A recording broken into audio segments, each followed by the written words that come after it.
As a parent myself and as a doctor, I see so many kiddos that struggle with chronic health conditions, whether it be underlying anxiety, poor sleep, low immune function, just inflammation, whether it be in the gut, the lungs, the brain. There is so much our kids struggle with nowadays. In fact, a recent study estimated that 77% of our kids struggle with chronic health conditions.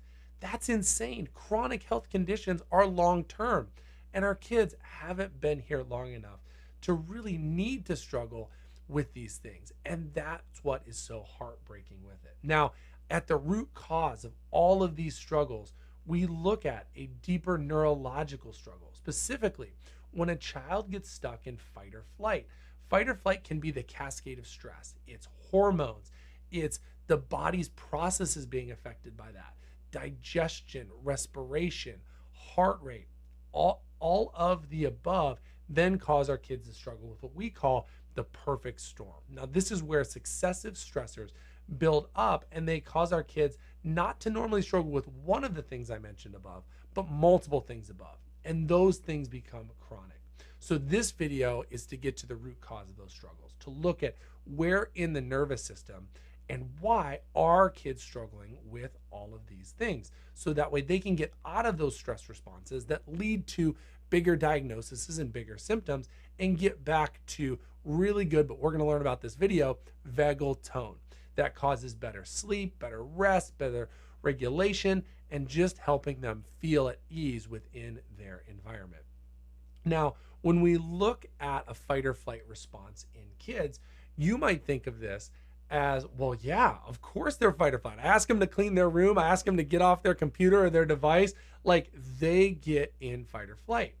But it's very easy for our body to get stuck in one of these states, fight or flight, or the opposite, rest and digest. In fact, our nervous system is designed to be able to toggle back through between this fight or flight or protection mode and rest, digest, and calm. And the kiddos or even adults that can do this are better regulated and better available to control their stress responses. Now, if you get stuck in this fight or flight response, what that causes is then the cascade of everything with it. It causes the hormones to change, the lungs to change, respiration to change, and that's what causes then behavior to change with it. I want to walk you through this with one key nerve that does this. And I think this will tie it together for you as parents to say, okay, why does my child struggle with anxiety, but then also struggle with not being able to sleep or tummy pains or indigestion? They're all connected by way of the vagus nerve. So if I switch my screen here on this, this is an example of a neurologically based scan that we do in our office. This looks at the tone and tension that is throughout the body in a kiddo. In fact, this is of a 6-year-old little girl who struggles with anxiety, high emotions, tummy pains, exactly what I mentioned above. Now, this scan looks at all that energy and tone all the way from the low back up through the neck, but think about it as what the brain is receiving. So whenever we see these red colors, that is extra tension, that is asymmetry in those tension when we see it be very one-sided. And the areas I have highlighted are areas of neurology. This top area, C1 through C5 right here that I have highlighted, looks at the vagus nerve. This is where really the vagus nerve originates from. It's a cranial nerve and it controls 75% of the sensory communication to the organs and glands of the body. This vagus nerve is a way of a sensory integration point of everything going to the brain. That's why it's so important up here in the upper neck, because everything, every bit of communication your brain is receiving is filtered by this vagus nerve. So that's why it's a key integration point. Now, if you've been on the Google and studied and researched and read the articles, you know that this vagus nerve has a big gut and autonomic connection to the lungs, to the heart, and especially to the digestive system. That's what we see down here lower. That's why in the majority of kids that we scan in our office and look at this test, they have tone and tension struggles, not only in this gut and digestive reason, but also upper neck and closer to the brainstem, because the sensory influence from the gut travels to the brain and tells the brain the wrong things. That's why it's a vicious cycle or a vicious loop, because we have stress in our body, tells our brain to be stressed, but then our brain tells our body to be stressed with that. That creates a condition that we call dysautonomia. Now, this very simply, dysautonomia, autonomics are automatic systems. Think our heart, our lungs, our breath, our hormones, everything within our body.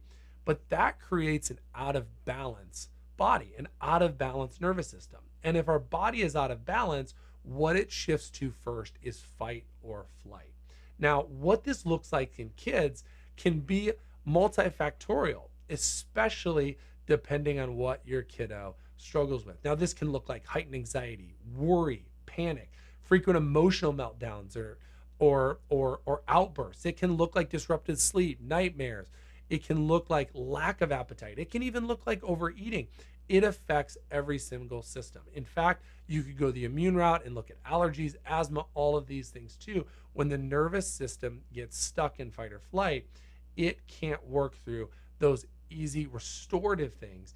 It looks at protection mode, and it looks at how can I focus on the task at hand, creating more hyperactivity, more of an imbalance there, and it forgets about other health principles, other autonomic principles within the body.